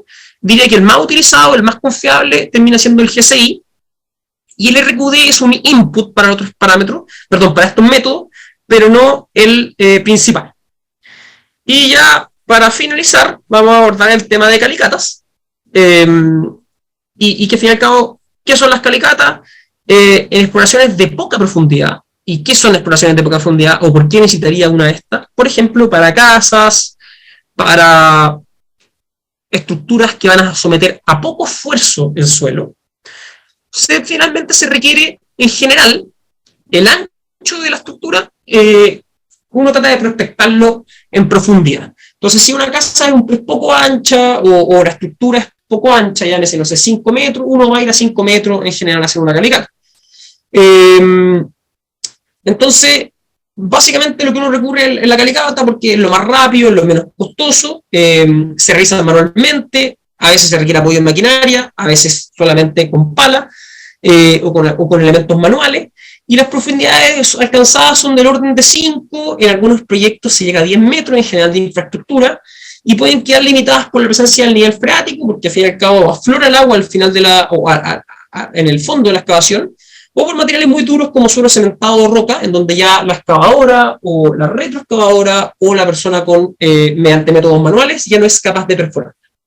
En general, en proyectos más importantes que involucren estratos más profundos, se requieren sondajes y perforaciones que alcancen mayor profundidad. Y aquí muestro algunas situaciones en donde se está realizando a la izquierda, por ejemplo, pueden ver un elemento manual, una pala ahí, ya, y también aquí un chuzo, no sé cómo lo llamarán, o picota, lo llamarán en algunas otras partes. Aquí hay un cuaderno que sirve como escala, y aquí a la derecha ya muestro, por ejemplo, una excavadora, que de hecho tiene oruga, o tiene estos elementos retráctiles de acá atrás. Al fin y al cabo que da más cuenta de la versatilidad que tiene, puede entrar a terrenos más complejos, y con ello también le da, al fin y al cabo, como digo, más versatilidad para poder llegar a otros lugares, a mayor profundidad, tiene un brazo más grande, etc. Pero es un elemento que pesa más. Entonces, si entra un suelo muy complejo o muy suelto, eventualmente podría llegar a hundirse. Entonces, ¿cuál es la principal gracia de calicata? Es que tengo un mayor espacio para poder maniobrar y eventualmente obtener muestras. Pero hay que tener mucho cuidado, porque al ser una excavación más grande, igual tiene que tener un diseño. Si no, puede colapsar, y si yo estoy adentro, me puede básicamente sepultar y yo puedo quedar enterrado vivo. Entonces hay prácticas que se deben evitar, En general, por ejemplo, acá la persona está cerca de 1 metro del talud y está muy cerca de la excavación, en donde aquí se ve, por ejemplo, que la pala pasó por este sector. Entonces, eventualmente puede ser riesgoso para un deslizamiento y esta persona podría caer y tener una caída de distinto nivel. En general, en minería, las calicatas son los principales focos de riesgo por peligro de derrumbe y caída a distinto nivel. Uno siempre tiene que firmar papeles en donde conoce los riesgos y la verdad es tratar de exponerse a esto. Entonces, siempre colocar conos o elementos que avisen que hay un hoyo, que hay una excavación, que hay, al fin y al cabo, un área que está a distinto nivel para prevenir a camionetas, para venir a personas que van caminando, pueden ir hablando por el celular y pueden caer a este gran hoyo. Entonces, en general, que estén al menos 2 metros alejados de los bordes, dependiendo del tipo de suelo, porque puede haber un colapso parcial. Y aquí viene un punto clave. Si se desea extraer muestras inalteradas o muestras al interior de una calicata, bajo 1,5 metros, esta debe tener un diseño previo y comprobar que es estable para así evitar riesgo. ¿Por qué? Porque si ustedes están acá abajo, tomando una muestra inalterada, que eventualmente puede tomarle 1 hora poder tomarla, y dentro de esa hora, el suelo, producto de la excavación, que fue súbita, pues el suelo estaba de lo más bien y cómodo en el lugar, ustedes llegan, meten una pala de excavadora y perturban el suelo, elevan sus presiones de poro, gatillan una respuesta no drenada, las presiones de poro suben, mientras ustedes están acá muestreando, mientras las partículas se reordenan, esto puede deslizar y sepultarlos. Entonces, la idea es que haya un diseño, que haya un banqueo, que haya una altura máxima, siempre que ustedes estén bajo 1,5 metros. ¿Por qué 1,5 metros? Porque a esa altura, si el suelo colapsa, no les va a llegar más arriba de los pulmones. ¿Ya? Es muy difícil. En general, 1,5 es la medida que hace todas las mineras, porque debería, para el promedio de personas, estar los pulmones sobre esa altura. Obviamente hay casos excepcionales, y puede estar más bajo, alguien que sea más bajo, o más baja, y eventualmente queda sepultada igual con 1,5 metros, pero la idea no es la cabeza, sino que es todo el sistema de pulmón hacia arriba. Entonces, ¿en qué consiste la extracción de muestra inalterada? En general, en calicatas, es comenzar a excavar por los costados, lograr esta, ¿cómo se llama esto? Este pozo alrededor de una muestra, y empezar a buscar y darle forma a esta muestra de a poco. Y luego, acá sale colocar una caja madera, pero puede ser cortar la muestra y meterla en alguna caja. Este es un caso ideal, puede ser una caja madera, puede ser una caja metálica, puede ser una caja de plástico, y empezar a cortar esta muestra, pero si hacen esto no van a ver si es que la muestra se desarma o no. Entonces, puede ser un poco más relativo. Acá yo voy a mostrar un ejemplo en terreno de cómo lo hacemos, o cómo yo al menos he participado haciéndolo. Primero, se hace una plataforma, esto debe tener unos 40 centímetros de profundidad, obviamente acá estamos como a 3 metros de profundidad la calicata, pero esta calicata hacia los costados tiene un diseño. Entonces los bordes de la calicata están bastante alejados y si llegan a derrumbar no nos van a hacer nada. En segundo lugar, se empieza a tallar este cuadrado o este cubo que hay y se le empieza a sacar muestra por los costados mediante, literalmente haciendo arte, casi que hacer una escultura. Esta persona, un técnico de terreno que maneja esto y ha hecho esto muchas veces y tiene mucha experiencia, probablemente si lo hiciera yo se me desarmaría inmediatamente la muestra, y se hace con mucha paciencia, y posterior a ello llega a este resultado final que es una muestra de suelo tubular, que igual perdió los esfuerzos porque ya no está el suelo acompañándolo por los costados, y se aplica un corte basal, y esta parte es delicadísima porque si el corte se aplica mal se desarma toda la muestra, y una vez se aplica el corte basal se le puede poner por los costados film plástico, se le puede poner los mismos elementos utilizados para tuberías de casas, y lo esencial es taparlo por los bordes, por los costados, con el film plástico para que no pierda humedad. Pero si somos puristas y somos muy, muy apegados a la ciencia, acá igual está perdiendo humedad porque el sol está llegando y en el proceso de retiro de la muestra ya está perdiendo humedad. Pero es poca y en realidad es poco también lo que se puede hacer. Y con ello ustedes tienen la muestra, lo almacenan y la llevan al laboratorio. Y con esto ya llegamos a la última diapositiva, ¿cómo conservamos la muestra? Está en esta diapositiva. Este es un gráfico hecho por Vorslev de MIT, y lo que hace y lo que muestra acá es para un Boston Blue Clay, que es claramente de Boston. B, por ejemplo, tenía un 28% de humedad, que son 80 gramos de agua, y muestra diferentes formas en que él saca una muestra y ve cómo esta muestra va perdiendo agua. ¿Ya? Acá ya perdió 25 gramos, si es que no se protege con nada y se lleva al laboratorio tal cual. Y esto es en el día 0. En el día 1 ya perdió 80 gramos, perdió casi toda la humedad. ¿No? Diría que el 95%, siempre hay una humedad remanente.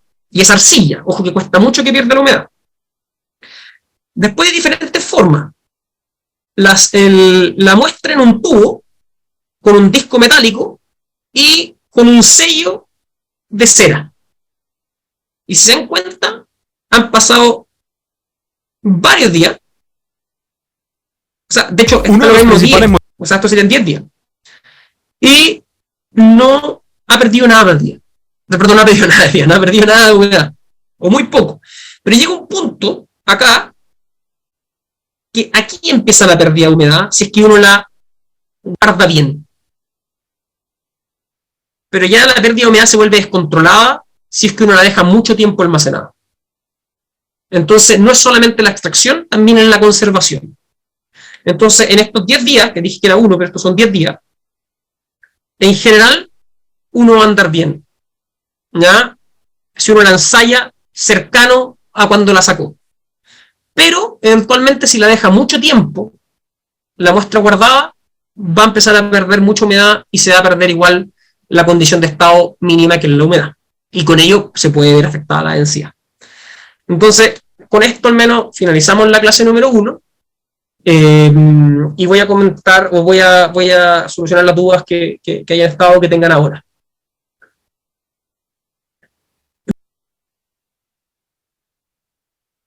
O sería arriesgado, no sé.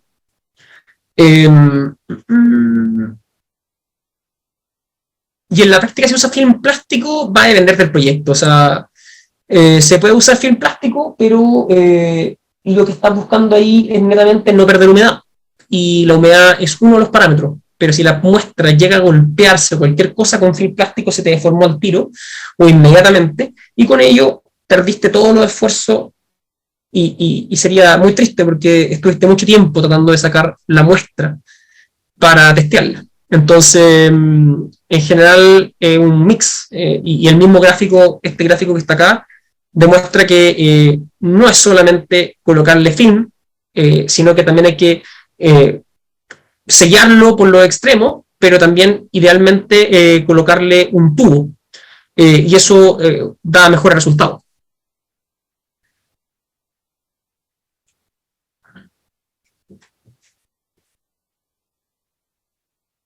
Te está adelantando, Ángel. Están diferentes elementos, pero esos se van a ver en las clases que vienen, pero hay varios. O sea, pero está muy general la pregunta, porque clasificación de qué? De resistencia, me imagino, porque estaba hablando de penetrómetro, torquímetro y calas volumétricas, pero hay muchas pruebas en calecata hidráulica, de resistencia al corte, pero las vamos a ver con detalle en las clases que vienen, y le recomiendo esperarse a esas clases para agregar más a esta clase. Y me refiero a la práctica común del laboratorio, sí, pero el film se pone en terreno. Cuando uno saca la muestra en terreno, el laboratorio solo la recibe. Y en el laboratorio hay laboratorios un poco más sofisticados que tienen una cámara húmeda, pero son los menos, y muchas veces los dejan apilados y los van a dejar similar, casi siempre en la condición en que llega. Pero va a depender también de la cola que haya en el laboratorio o del tiempo que haya que esperar en el laboratorio.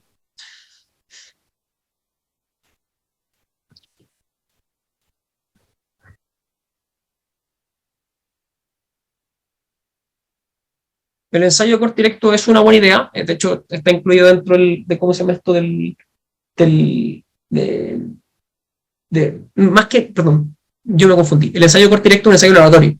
Entonces, hacer el ensayo de corte en directo no se puede hacer en campo y tiene que ser en laboratorio. Salvo que se refiere a un ensayo de corte directo, por ejemplo, en roca, que el cual se hace rápidamente en terreno, pero igual requiere de máquinas más sofisticadas que hayan en terreno. Y respecto al costo referencial de los sondajes sónicos y la recuperación de muestra con tubo Shelby, ¿qué orden tienen? El tubo Shelby no tengo referencia, no es tan caro, la verdad. Y el sondaje sónico en general anda más caro que el de diamantina, debe andar al orden de $400 el metro o $500 el metro, pero va a depender de nuevo. Son costos muy referenciales porque si ustedes planean una campaña con 10 sondajes sónicos, es diferente a que si planean una campaña con un sondaje sónico. El costo que te va a dar el proveedor es mucho más bajo. En caso de hacer 10, claramente. Zulema, ¿tienes dudas? Sí, le quería consultar sobre el tamaño de la muestra inalterada que se saca en las calicatas. ¿Hay un mínimo? Veo que normalmente son de 30 por 30, 40 por 40, pero no sé si existe un mínimo para que sea aceptable por el laboratorio para hacer ciertos ensayos. Me imagino le harían triaxiales o qué otros ensayos podrían hacerle ese tipo de muestras. O sea, una cosa es el mínimo que el laboratorio te dice para poder manejar la muestra, y otra cosa es el mínimo que tú deberías dar para no afectar la muestra. Y en general, creo que es una buena práctica sacar 3 diámetros de ancho. Por ejemplo, si mi triaxial va a ser de 5 por 10, y 5 es el radio, 10 es el largo, idealmente que el diámetro sea de 15 centímetros de la muestra, para que tú lo talles y el centro sea el ensayo. Respecto al largo, yo creo que con un largo extra estás bien, más ya termina siendo excesivo. Pero siempre remover la parte de arriba que puede estar afectada por el sondaje. Pues.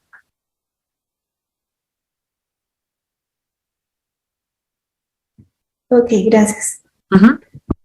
Y yo creo que a la última consulta de Marcial, creo. Sí, Magister. Una consulta, mira, si bien el tubo Shelby, ¿no? es un método para sacar muestra inalterada, pero en material fino, generalmente en arcillas, ¿no? Un método para tomar muestra inalterada en material granulada, sea o arena, o una combinación entre arena y limo. Uy, me perdí un poco. Efectivamente, el tubo Shelby es muy bueno en materiales muy finos, idealmente cohesivos, porque se mantiene dentro de la perforación o de la cavidad. Y tal como menciona, para arenas es más complejo. Una opción, la opción que existe para obtener muestras realmente inalteradas es congelarla, pero sabemos que es impracticable, al menos en este lado del mundo. Y al fin y al cabo, esta muestra que presento acá es arenosa, de hecho la pueden ver ahí, se le ven los granos, pero tiene cierto contenido de fino. ¿Ya? Esta muestra, sacarla en el sondaje, es inviable. Y eventualmente sacarla mediante una calicata es posible, pero requiere mucho cuidado también. Entonces hay formas, pero en sondajes es difícil. En sondajes, si es por tubo Shelby, lo vas a poder hacer solamente con muestras que tienen un porcentaje de fino no menor. O sea, llámese idealmente 30% para arriba o 20% para arriba. Pero si ya es muy arenoso, se te va a desintegrar igual. No hay forma.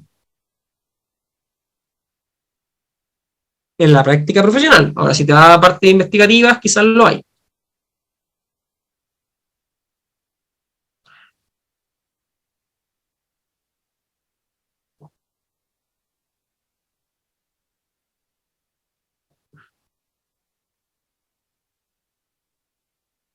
Buenas noches. Creo que podemos ya ir cerrando. Quizás puedes elegir un par de preguntas o una pregunta más para que todo el público la pueda escuchar. Ya voy a buscar quizás la consulta más relevante para la clase de hoy. Se me perdieron.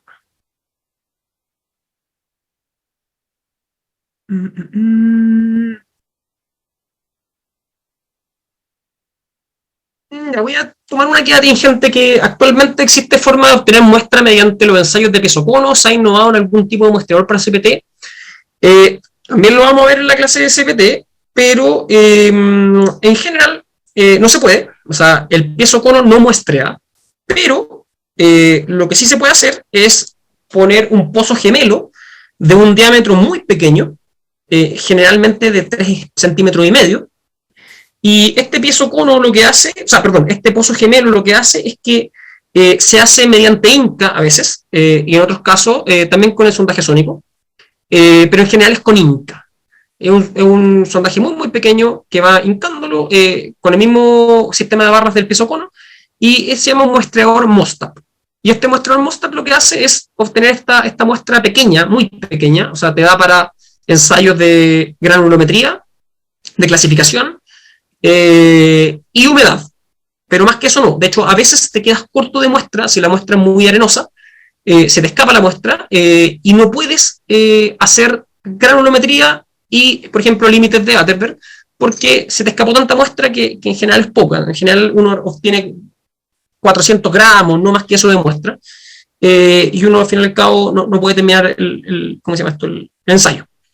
Pero es la alternativa que hay y que también es una forma de perforación, pero que es exclusiva básicamente para el CPT, para tratar de calibrar la estimación de suelo que te hace las correlaciones de CPT versus también lo que tú tienes en terreno físicamente. Y yo creo que con eso estamos ya por la clase de hoy. Ya nos hemos alargado bastante, 21 minutos por sobre lo que habíamos originalmente dicho. Sé que hay hartas dudas, pero vienen más clases. Están todos invitados, aquellos también que están aún pensándolo. No recuerdo cuál es la última clase de prueba, ahí si tú me puedes ayudar. Sí, no sé si es la próxima o la subsiguiente, pero todos invitados también para que continúen y que también vayan haciendo las dudas que tienen relativas al tema cuando toque el tema. Y eso. Listo. Muchas gracias a todos. Muchas gracias, familia.